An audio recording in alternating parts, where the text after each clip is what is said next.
Start action. Hello বন্ধুরা, আমি পাপিয়া। আমি আবার চলে এসেছি তোমাদের সঙ্গে আজ কিছু রান্না শেয়ার করব বলে। অনেক দিন পর আমি তোমাদের সঙ্গে কিছু রান্না শেয়ার করতে চলেছি। আমি আমার চ্যানেলে নতুন করে আবার কিছু কিছু রান্না তোমাদের দেখাবো। তা আজ আমি করছি দই ঢ্যাঁড়স। তা দই ঢ্যাঁড়স এটা খুবই ইজি রেসিপি। তা দই ঢ্যাঁড়স করতে আমার কি কি লাগছে চলো একটু দেখে নিই। দই ঢ্যাঁড়স করতে আমার লাগছে কতগুলো গোটা গোটা ঢ্যাঁড়স। আমি মুখটা একটুখানি কেটেছি আর ঢ্যাঁড়সের বোটাটা কেটে নিয়েছি। দিয়ে ঢ্যাঁড়সগুলো দেখতেই পাচ্ছ আমি পেছন দিক থেকে একটুখানি করে চিড়ে দিয়েছি, যাতে ভেতরে মশলাটা ঢোকে পুরোটা। আর মশলাটা ভেতরে ঢুকলে এটা খেতে বেশি টেস্টি হবে। তা আমি কিছুটা ঢ্যাঁড়স এরকম বোটা ছাড়িয়ে আর মুখের দিকটা একটুখানি করে কেটে লম্বা লম্বা করে চিড়ে রেখে দিয়েছি। জলে ধুয়ে, পরিষ্কার জলে ভালো করে ধুয়ে জল ঝরিয়ে রেখে দিয়েছি। এছাড়া আমার লাগছে আদা বাটা, এখানে আছে লঙ্কার গুঁড়ো, কাশ্মীরি রেড চিলি পাউডার আমি এখানে দিচ্ছি। এছাড়া তোমরা এমনি লঙ্কার গুঁড়ো এখানে ইউজ করতে পারো। এছাড়া আছে হলুদের গুঁড়ো, চিনি, লবণ আর দই, কিছুটা পরিমাণ দই, তেজপাতা। তা আমি এবার আমার রান্নাটা স্টার্ট করব।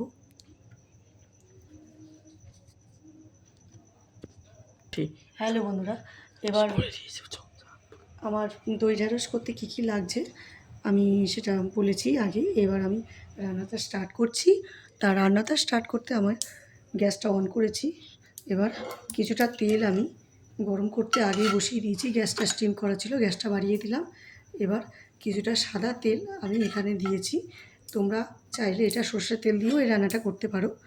আর তা এখানে তেলটা গরম হচ্ছে, তেলটা একটু গরম হয়ে গেলে এবার আমি ঢ্যাঁড়সগুলো একটা একটা করে একটু ভেজে নেব।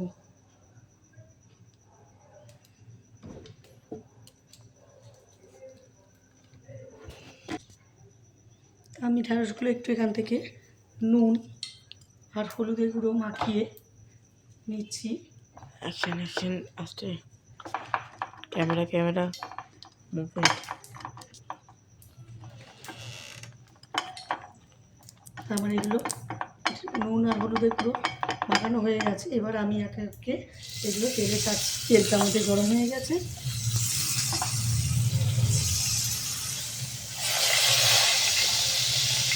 আমি গ্যাসটা একটু স্টিম করে দিচ্ছি।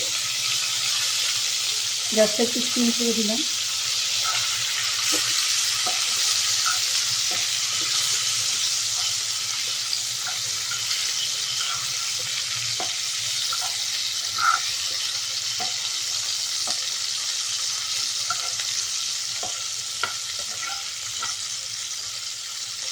ঢ্যাঁড়সটা আমার আস্তে আস্তে ভাজা হচ্ছে।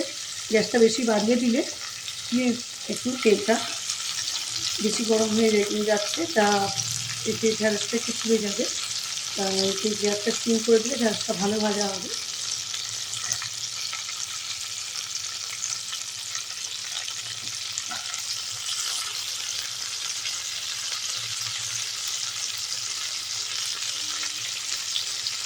আমার এক পিস ভাজা হয়ে গেছে, আর এক পিস আমি একটু উল্টে দিলাম।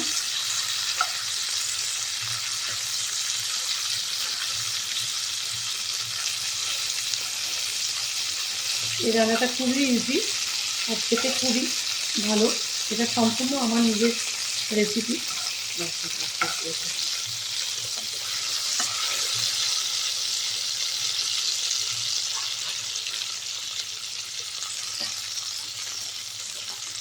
আমার ঢেঁড়সটা ভাজা হয়ে গেছে, বেশি লাল করা দরকার নেই। এবার আমি একে একে এগুলো পরপর আসলাম।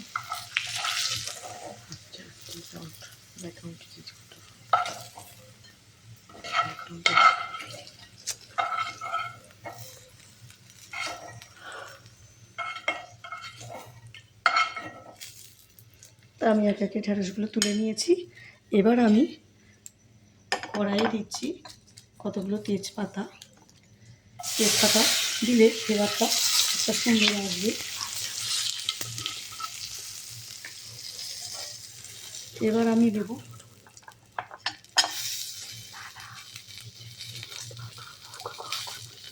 দিচ্ছি কিছুটা পেস্ট করা আদা।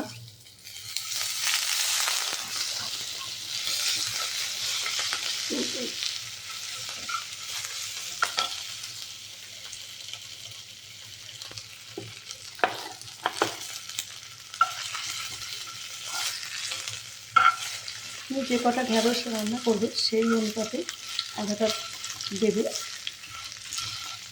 আমি এখানে অল্প কিছুটা ঢ্যাঁড়স নিয়েছি বলে অল্প পরিমাণ ঢ্যাঁড়সের জন্য আমি এখানে অল্প কিছুটা আদা পেস্ট করলাম। এবার আমি দেব এর মধ্যে টমেটো পেস্ট, কিছুটা টমেটো পেস্ট এর মধ্যে দিয়েছিলাম। পেস্ট করা টমেটোটা দিয়ে একটু নেড়ে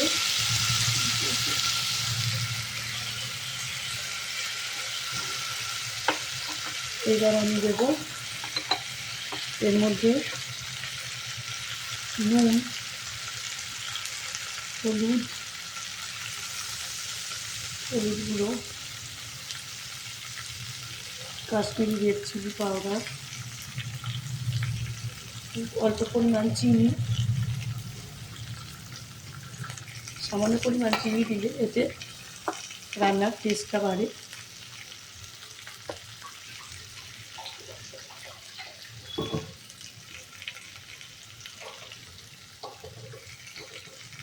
এতে আমি দেবো অল্প পরিমাণ লবণ। এরপর আমি এটা একটু নেড়ে নিয়ে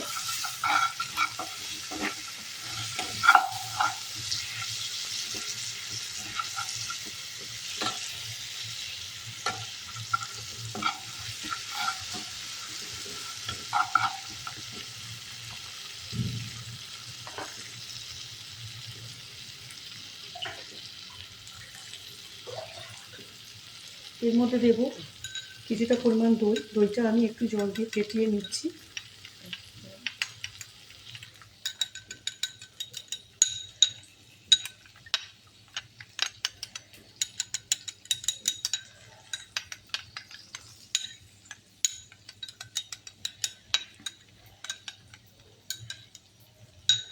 কিছুটা পরিমাণ টক দই এতে দিয়ে দিতে হবে।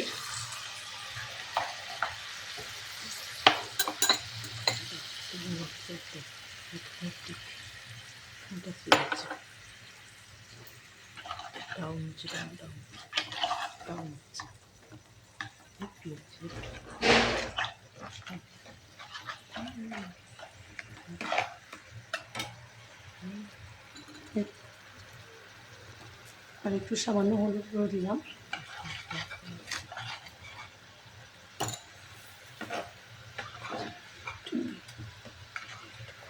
এরপর এর মধ্যে আমি ঢ্যাঁড়সগুলো এটাকে ছেড়ে দিলাম।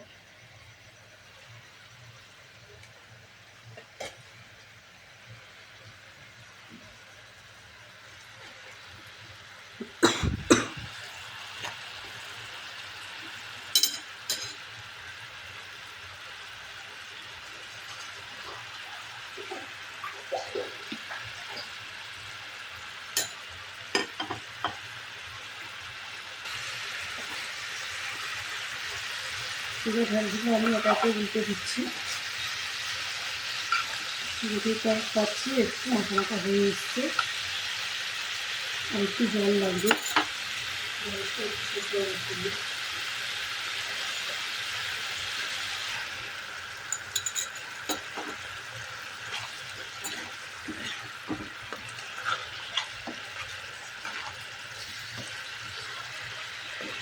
ভিডিওটা একটু বড় হয়ে গেল, সরি, কিছু কেউ মাইন্ড করো না, কিছু প্লিজ ভিডিওটা দেখো। বড় হয়েছে বলে স্কিপ করে যেও না, অবশ্যই ভিডিওটা দেখবে। আর রান্নাটা খুবই ইজি, এটা ছোটো বড়ো সবাই খেতে পারে, খুবই ঘরোয়া রান্না। আর ঘরের সমস্ত উপকরণ দিয়েই এই রান্নাটা করা হচ্ছে, এক্সট্রা কিছু জিনিস লাগে না। এটা সকালে ভাতের সঙ্গে, গরম ভাতের সঙ্গে এটা খেতে খুবই ভালো লাগবে। এবার আমরা দিচ্ছি গরম মশলাগুলো। আমি কিছুটা গরম মশলা গুঁড়ো ছড়িয়ে দিলাম। এখানে আমি ব্যবহার করেছি সানরাইজ শাহি গরম মশলা, যেটা রান্নায় টেস্ট করে। এই শাহি গরম মশলা দিলে রান্নার একটা অন্যরকম টেস্ট এসে যায়।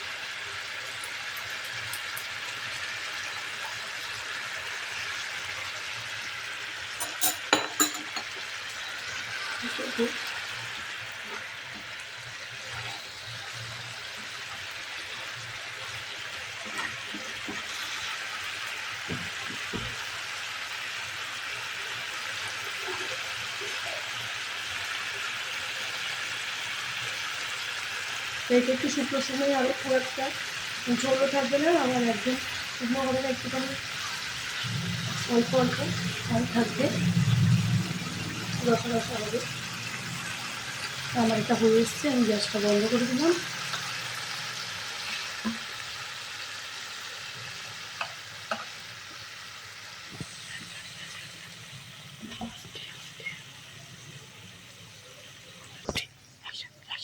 এবার আমি এটাকে ঢেলে নিচ্ছি পরিবেশন করার জন্য।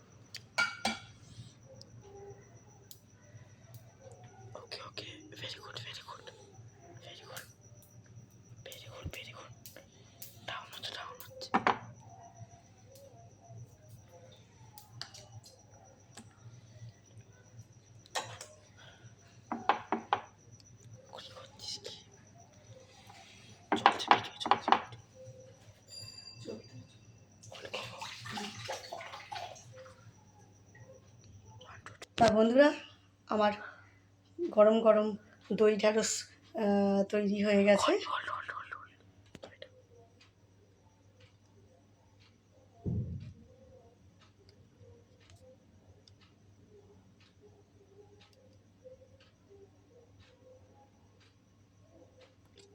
তা বন্ধুরা, আমার গরম গরম দই ঢ্যাঁড়স তৈরি হয়ে গেছে। তা এই দই ঢ্যাঁড়স করতে কি কি লাগছে তোমরা দেখেই নিলে। তা দই ঢ্যাঁড়সটা এবার খেতে কেমন হয়েছে তোমরা অবশ্যই একবার নিজেরা রান্না করে খেয়ে দেখো, বাড়ির সবাইকে খাওয়াও, ছোটোদের খাওয়াও, বড়োদের দাও। আর এটা খেয়ে কেমন লাগলেও অবশ্যই আমাকে কমেন্ট বক্সে কমেন্ট করে জানাবে, লাইক শেয়ার করবে। আর প্লিজ আমার চ্যানেলে একটু সাবস্ক্রাইব করে দিও, আমার চ্যানেলটা একটু ডাউন চলছে। প্লিজ প্লিজ আমার চ্যানেলে একটু সাবস্ক্রাইব করো, যাতে আমার রান্নার উৎসাহটা আরও বাড়ে, আমি আরও ভালো ভালো রান্না তোমাদের সঙ্গে শেয়ার করতে পারি। তা আজ আসি, বাই।